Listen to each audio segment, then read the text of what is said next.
Hi, it is Tootie Tagerly.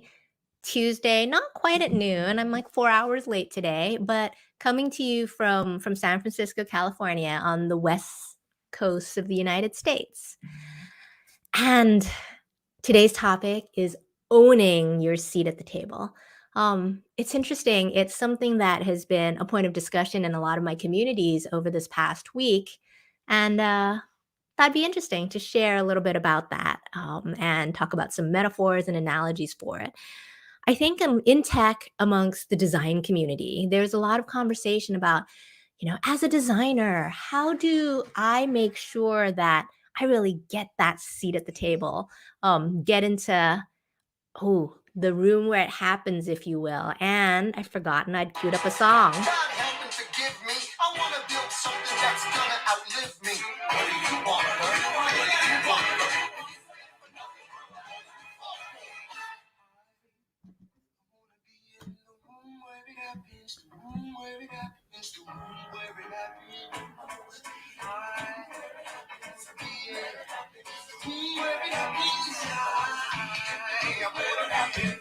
All right, I'm not going to give you too much of it, but it's that feeling like Aaron Burr talks about from Hamilton, which is like, I want to be in the room where it happens, the room where it happens, the room where it happens. And what that means, I think, is so many times I talk to designers and we're like, wait, but I want to be there. I want to be in that room. I want a seat at the table. And when I push and ask why, it's because so I understand the context. I understand what's happening. I understand what's going on. So I will do my job better. But let's think about three different points here about not even forget about having a seat at the table. I want to talk about owning your seat at the table. So first of all, consider the different roles at the table, right? I mean, let's say you're having a dinner party and there's a table and there's seats and I remember when I was a kid, there was like an adults table and a kids table, and we were in the kids table because we weren't good enough to have like the conversations with the adults in the adults table. But think about the roles in a dinner party. There is maybe the host, the person who is taking care of the whole thing and maybe directing the course of the conversation. That might be the CEO, the leader of your company, could be whoever's in that position of more power. There's the entertainers. They're the life of the party. They're the people always with something to say, just something to entertain with, something to like control the conversation. Um, there's the people who are quieter who maybe jump in with like a silent, more witty remark. There are the storytellers. They're going to come in and be like, oh my gosh, I'm going to add to this conversation and talk about this story. And then think about there's this whole table and a dinner party conversation, but there's also the side conversations. This how you turn to the person beside you and have like that intimate connection. And then finally, in a dinner party, there's also a role for if there's a storyteller, there's got to be an audience. There's like who are the people who are laughing and listening in the audience to this. And then in the back, if you're at a fancy restaurant, maybe there's the wait staff, the people who are there like playing a support role. So if you think about the roles at the table and think about how you show up when you show up at a dinner, just a dinner conversation, a dinner party, what's the role that you want to be, the role that you want to play there? Because I think the question isn't about getting your seat at the table, because sometimes people will give it to you, but sometimes, maybe you get invited to a meeting. It's just like, what's the role that you want to play when you sit down at that table? And the second thing to think about is what can you bring that is uniquely you? It could be a role, it could be like the storyteller, the entertainer, it could be that like you're the person who makes really deep connections, so that side conversation is going to be really good. Or if you think about it from a discipline perspective, like think about it from a systems perspective.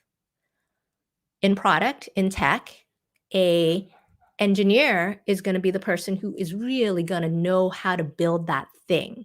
They might be able to estimate, optimize, know what the ship date is. A data scientist might be a person who really knows the metrics and how to measure it. If you think If you think about a product person, the product person might be the mini CEO, might be the host of the meeting, might be the CEO, might be something else. Do not know why my doorbell's ringing, but I think I got a package. And then design. I work with a lot of designers. I have a designer as a background. A designer's superpower is you and you alone are the person who can pull together the pixels and make that prototype, make that comp, make that thing, bring that vision to life. And then often another related superpower is really having that empathy, having that compassion, having that ability to really put yourself in the shoes of the user. And then finally, my gosh, it is amazing to be a designer because everyone else at the company thinks design is so cool. We're the people who have design thinking, we're the people who are creative, we're the people who are innovative. So don't forget your strengths. Don't forget what you bring that's uniquely you. Sure, you can develop more business thinking skills. Sure, you can understand the metrics more. That's all range and things that are great, but don't forget what's uniquely you. All right, the third and last point of this talk, and might be a little bit rude, but whatever, I'm feeling a little feisty today, is maybe it's to stop asking about who's gonna give me the seat at the table. It's stop like being like, oh my gosh, everybody thinks that design is just about being pretty and make pretty things. It's just about impact. I work with a lot of startup CEOs. They aren't sitting around asking themselves, what can design be doing for me in my business? They're not thinking about that. They're thinking about running the business and their P&L. So, or fundraising, or whatever it is, they don't care about your particular role at the table. What's going to make them care about it is doing your job and really coming in and proving and showing your impact. And you might think this is really hard because I can't do that because I don't have that seat at the table, but it's a catch 22. So, this is what you start with. You start with talking about what is it what is the day-to-day work I'm doing that's working? What am I recognized for? How am I contributing to the company? How am I contributing to the business? What is design as an org, as a function doing? What is engineering as a function doing? What are we doing that's really contributing to the business bottom line and adding value? And acknowledging that, celebrating that, making that come to life. So that's the first. And then the second is because we are all continuously evolving and learning and growing, rather than thinking about all the stuff that you don't have, flip into the what am I learning? Ask yourself, what do I learn? What do I do? What am I experimenting with? What am I doing differently? All right. So this is it. I think that's mostly what I have to say about owning your seat at the table. Um, I appreciate the comment about loving the Hamilton reference. I want to add a lot more fun and music to come into here. But when you're owning at your seat at the table, consider three things. Think about the dinner party. What are the different roles at the table and what role do you want to play? Cuz you don't want to be the wait staff. You don't want to be sitting there passively serving. You don't want to be invited to the meeting and offer, "Oh, I'll take notes." Do not do that. Secondly, what can you bring that's uniquely you?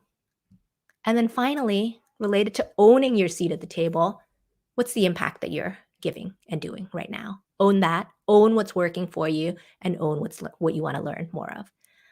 That's it for now. Um, Today's talk, owning your seat at the table. I'm Tootie Tagerly. We'll chat soon. Bye.